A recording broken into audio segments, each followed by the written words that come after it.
بعيد شوية عن بحر دهب في اتجاه الجبل في مكان اسمه وادي جني.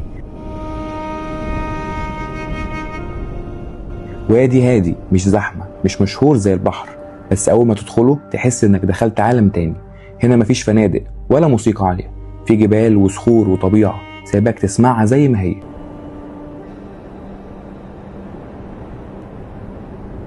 وادي جني وادي جبلي طبيعي اتكون بين سلاسل جبال سيناء، صخور بألوان مختلفة نحتها الرياح والزمن.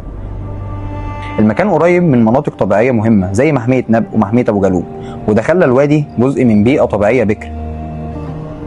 عشان كده بقى مقصد لمحبي المشي الجبلي والتسلق وسياحة المغامرة. الناس بتيجي هنا مش علشان تتفرج، علشان تعيش التجربة.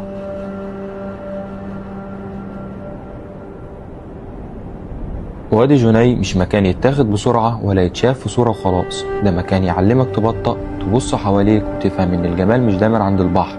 الحفاظ على وادي جني مش رفاهية، ده مسؤولية علشان يفضل المكان زي ما هو، طبيعة حقيقية بتحكي قصتها من غير كلام.